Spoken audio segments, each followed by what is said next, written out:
Okay. All right. Here we are, day 9 of our reading the Bible through in a year plan.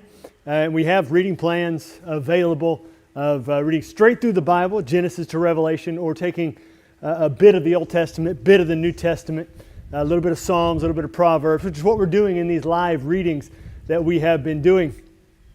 And so we're going to read today. This is day 9, January the 9th, 2025 is where we are. But we are in Genesis chapter 20 today. It says, "From there Abraham journeyed toward the territory of the Negeb and lived between Kadesh and Shur. And he sojourned in Gerar. And Abraham said of Sarah his wife, 'She is my sister.'" So he's done this before. When they went down to Egypt, they lied and said Sarah was his sister. And now he's doing it again. He's afraid for his own life. And so he's choosing to sin rather than choosing what God would have of him. "She's my sister." And Abimelech, king of Gerar, sent and took Sarah. But God came to Abimelech in a dream by night and said to him, "Behold, you are a dead man because of the woman whom you have taken, for she is a man's wife." Now Abimelech had not approached her. So he said, "Lord, will you kill an innocent people? Did he not himself say to me, 'She is my sister'? And she herself said, 'He is my brother.' In the integrity of my heart and the innocence of my hands I have done this." So Abimelech says to God who came to him, "I'm not at fault here. I didn't do anything wrong. He lied and I simply acted on his lie, not knowing that it was a lie." And then God responds to him, verse 6. God said to him in a dream, or in the dream, "Yes, I know that you have done this in the integrity of your heart, and it was I who kept you from sinning against me. Therefore I did not let you touch her. Now then, return the man's wife, for he is a prophet, so that he will pray for you and you shall live. But if you do not return her, know that you shall surely die, you and all who are yours." So Abimelech rose early in the morning and called all his servants and told them all these things. And the men were very much afraid. Then Abimelech called Abraham and said to him, "What have you done to us? And how have I sinned against you that you have brought on me and my kingdom a great sin? You have done to me things that ought not to be done." So God comes to Abimelech and tells him, "You need to make this right. You need to send her back. She's really his wife, not sister." And then Abimelech calls in Abraham and says, "What in the world are you doing to me? You lied to me, and I had no idea what was the truth here in the situation." Verse 11, Abraham said, "I did it because I thought there's no fear of God at all in this place, and they will kill me because of my wife." So Abraham made assumptions about these people because he assumed that they did not believe in God and would act with less than honorable integrity. Verse 12, "Besides, she is indeed my sister, the daughter of my father, though not the daughter of my mother, and she became my wife. And when God caused me to wander from my father's house, I said to her, 'This is the kindness you must do to me. At every place to which we come, say of me, he is my brother.'" So Abraham, again, for fear, convinces his wife to lie, to sin on his behalf. Then Abimelech took sheep and oxen and male servants and female servants and gave them to Abraham and returned Sarah, his wife, to him. And Abimelech said, "Behold, my land is before you. Dwell where it pleases you." To Sarah he said, "Behold, I have given your brother 1,000 pieces of silver. It is a sign of your innocence in the eyes of all who are with you, and before everyone you are vindicated." Then Abraham prayed to God, and God healed Abimelech and also healed his wife and female slaves so that they bore children. For the Lord had closed all the wombs of the house of Abimelech because of Sarah, Abraham's wife. So some interesting information there. We hadn't had that information yet. But Abimelech deals kindly with Abraham and Sarah. Abraham prays, and God brings healing to the house of Abimelech. So it's also an indication that they were probably there for a good period of time, that the women would have found out that they were not able to bear children. They had been there that long. Chapter 21.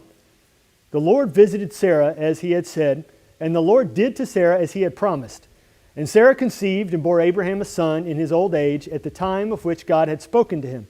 Abraham called the name of his son who was born to him, whom Sarah bore him, Isaac. And Abraham circumcised his son Isaac when he was 8 days old, as God had commanded him. Abraham was 100 years old when his son Isaac was born to him.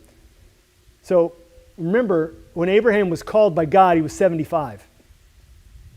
And then 10 years later, he sinned and took Hagar. 9 months after that, Ishmael was born. Abraham was 86. And now he's 100 years old, and his son Isaac is born. 25 years after he had been told by God that he would have many descendants through this son Isaac. Verse 6. And Sarah said, God has made laughter for me. Everyone who hears will laugh over me.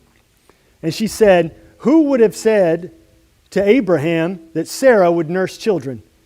Yet I have borne him a son in his old age. And the child grew and was weaned. And Abraham made a great feast on the day that Isaac was weaned. But Sarah saw the son of Hagar the Egyptian, whom she had borne to Abraham, laughing. So she said to Abraham, cast out this slave woman with her son, for the son of the slave woman shall not be heir with my son Isaac. So again, there's great internal problems in Abraham's household, all because of the sin he had committed all those years ago at the instigation of his wife. But it's not really Sarah's fault. Yes, she bears some guilt, but it's also Abraham's fault because he did not stand up. He passively allowed to happen what happened under his roof. And the sin came, and all this great hostility within his house between Sarah and Hagar, Ishmael and Isaac, that still continues on to this day, today, with their descendants. Verse 11. And the thing was very displeasing to Abraham on account of his son. But God said to Abraham, be not displeased because of the boy, and because of your slave woman. Whatever Sarah says to you, do as she tells you. For through Isaac shall your offspring be named. And I will make a nation of the son of the slave woman also, because he is your offspring. So Abraham rose early in the morning and took bread and a skin of water and gave it to Hagar, putting it on her shoulder, along with the child, and sent her away. And she departed and wandered in the wilderness of Beersheba. So God gives Abraham assurance, I'm going to take care of him. So Abraham does. He takes her out and just lets her wander, not knowing her fortune or what's going to happen. But again, Abraham trusts that God's going to take care of him. And so if God promises he's going to take care of Hagar, then he trusts God's going to do that. Verse 15. When the water in the skin was gone, she put the child under one of the bushes. Then she went and sat down opposite him a good way off, about the distance of a bow shot. For she said, let me not look on the death of the child. So Hagar has resigned herself to the fact she's going to die, and Ishmael's going to die. And so she's out there and she's waiting for death. And she sat opposite him. As she sat opposite him, she lifted up her voice and wept. And God heard the voice of the boy, and the angel of God called to Hagar from heaven and said to her, what troubles you, Hagar? Fear not. For God has heard the voice of the boy where he is. Up, lift up the boy and hold him fast with your hand. For I will make him into a great nation. Then God opened her eyes, and she saw a well of water. And she went and filled the skin with water and gave the boy a drink. And God was with the boy, and he grew up. He lived in the wilderness and became an expert with the bow. He lived in the wilderness of Paran, and his mother took a wife for him from the land of Egypt. So God sent an angel to Hagar to reassure her and protected her and guided her, and they moved to this place. Ishmael grew, got married, and went on to live his life. But back to Abraham, verse 22 of Genesis 21. At that time, Abimelech and Phicol, the commander of his army, said to Abraham, God is with you in all that you do. Now therefore swear to me here by God that you will not deal falsely with me, or with my descendants, or with my posterity. But as I have dealt kindly with you, so you will deal with me, and with the land where you have sojourned. And Abraham said, I will swear. So Abraham was recognized there in verse 22 by Abimelech and Phicol that God was with him in everything he did. It was recognizable to these outsiders. And so they say, because God's with you, deal kindly with us. Don't deal harshly with us because God's on your side. Verse 25. When Abraham reproved Abimelech about a well of water that Abimelech's servants had seized, Abimelech said, I do not know who has done this thing. You did not tell me, and I have not heard of it until today. So Abraham took sheep and oxen and gave them to Abimelech, and the two men made a covenant. Abraham set 7 ewe lambs of the flock apart. And Abimelech said to Abraham, what is the meaning of these 7 ewe lambs that you have set apart? He said, these 7 ewe lambs you will take from my hand, that this may be a witness for me that I dug this well. Therefore that place was called Beersheba, because there both of them swore an oath. So they made a covenant at Beersheba. Then Abimelech and Phicol, the commander of his army, rose up and returned to the land of the Philistines. So Abraham kind of gives those lambs as a payment is the wrong phrasing, more a confirmation that he really did do it, dig this well. And so they kind of make a treaty together, and Abimelech and his commander of his army, Phicol, go back to the land of the Philistines. Verse 33. Abraham planted a tamarisk tree in Beersheba and called there on the name of the Lord, the everlasting God. And Abraham sojourned many days in the land of the Philistines. And now we come to Genesis 22, a very famous chapter. And after these things, God tested Abraham and said to him, Abraham, and he said, here I am. He said, take your son, your only son Isaac, whom you love, and go to the land of Moriah, and offer him there as a burnt offering on one of the mountains of which I shall tell you. So Abraham rose early in the morning, saddled his donkey, and took 2 of his young men with him, and his son Isaac. And he cut the wood for the burnt offering, and arose and went to the place of which God had told him. On the 3rd day, Abraham lifted up his eyes and saw the place from afar. Then Abraham said to his young men, stay here with the donkey. I and the boy will go over there and worship and come again to you. And Abraham took the wood of the burnt offering and laid it on Isaac his son, and he took in his hand the fire and the knife. So they went, both of them, together. And Isaac said to his father, Abraham, my father. And he said, here I am, my son. He said, behold the fire and the wood, but where is the lamb for a burnt offering? Abraham said, God will provide for himself the lamb for a burnt offering, my son. So they went, both of them, together. Now, to some reading this would seem harsh. Why does God tell Abraham, go and kill your son? This isn't a human sacrifice that God's requesting of Abraham. It seems that way, right? But this is a request of God to check Abraham's heart. Because Abraham, though he was faithful much of the time in his interaction with Egypt, with Abimelech, he was not so faithful in his lying. And so God is getting Abraham to realize how he needs to live and act in faithfulness and trust. Verse 9. When they came to the place of which God had told him, Abraham built the altar there and laid the wood in order and bound Isaac his son and laid him on the altar on top of the wood. And then Abraham reached out his hand and took the knife to slaughter his son. But the angel of the Lord called to him from heaven and said, Abraham, Abraham. And he said, here I am. He said, do not lay your hand on the boy or do anything to him. For now I know that you fear God, seeing you have not withheld your son, your only son, from me. And Abraham lifted up his eyes and looked, and behold, behind him was a ram caught in a thicket by his horns. And Abraham went and took the ram and offered it up as a burnt offering instead of his son. So Abraham called the name of the place, the Lord will provide, as it is said to this day. On the mount of the Lord it shall be provided. Now, when did the ram get there in the thicket? Was it there? Did God just suddenly place it there in the moment, just miraculously? Or did God put the ram there ahead of time, knowing that this moment was going to happen? The Scripture doesn't say. I tend to think it was the second one. God had already placed the ram there in anticipation of Abraham showing up and acting in faith. Verse 15. And the angel of the Lord called to Abraham a second time from heaven and said, By myself I have sworn, declares the Lord, because you have done this and not withheld your son, your only son, I will surely bless you. And I will surely multiply your offspring as the stars of heaven and as the sand that is on the seashore. And your offspring shall possess the gate of his enemies. And in your offspring shall all the nations of the earth be blessed because you have obeyed my voice. So again, renewal of the promise, the covenant, that one of Abraham's descendants would bring about a blessing on the earth, which that would be Jesus. Verse 19.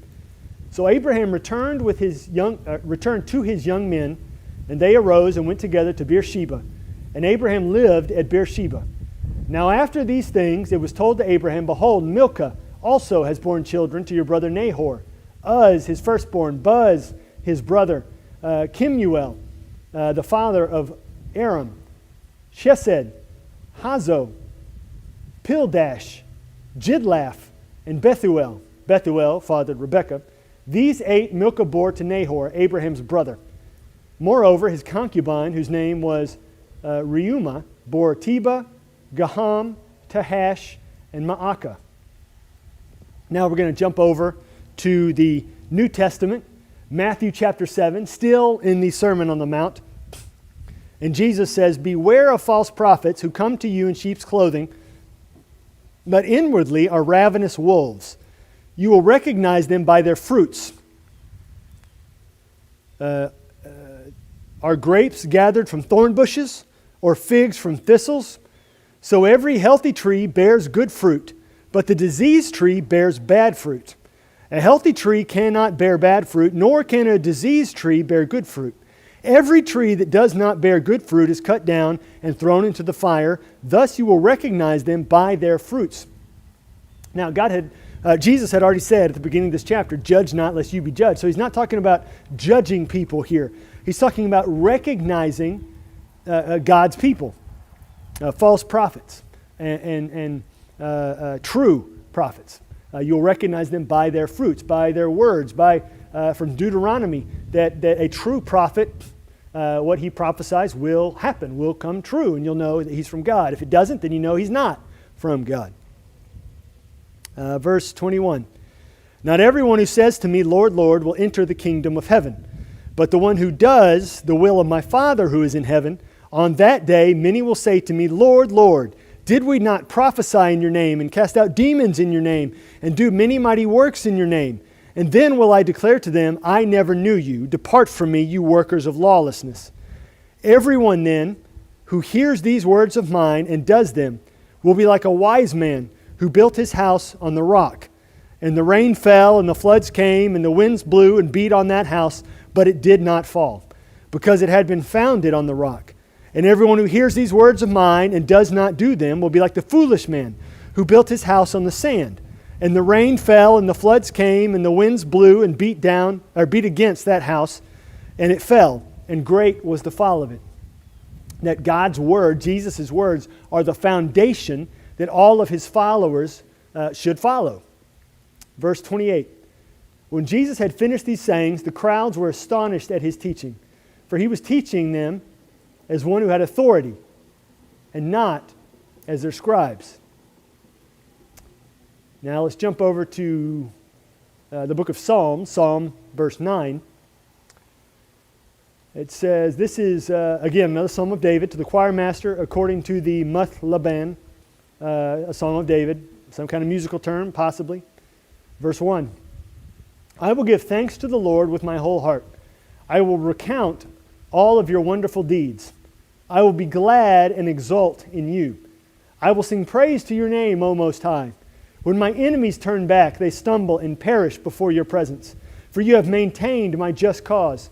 You have sat on the high throne, giving righteous judgment. You have rebuked the nations. You have made the wicked perish. You have blotted out their name forever and ever. The enemy came to an end in everlasting ruins. Their cities you rooted out. The very memory of them has perished. Now, this is David's perspective. This is what's happened from David's perspective.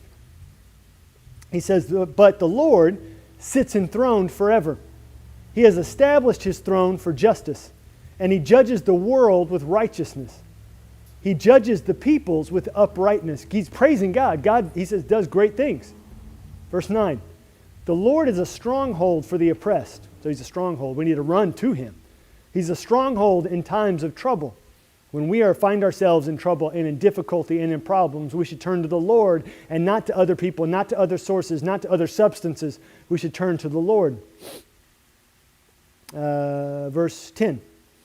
And those who know your name put their trust in you. For you, O Lord, have not forsaken those who seek you.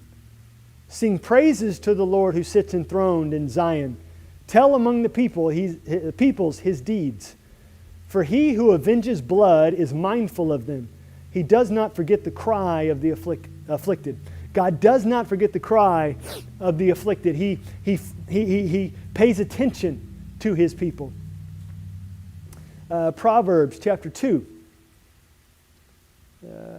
Solomon again speaking, so you will be delivered from the forbidden woman, from the adulteress with her smooth words, who forsakes the companion of her youth and forgets the covenant of her God. For her house sinks down to death, and her paths to the departed. None who go to her come back, nor do they regain the paths of life.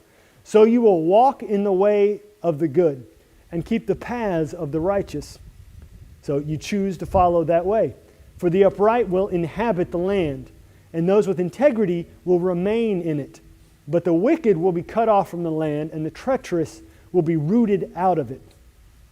Follow after God, you will be upright. Follow after God, you will find blessing.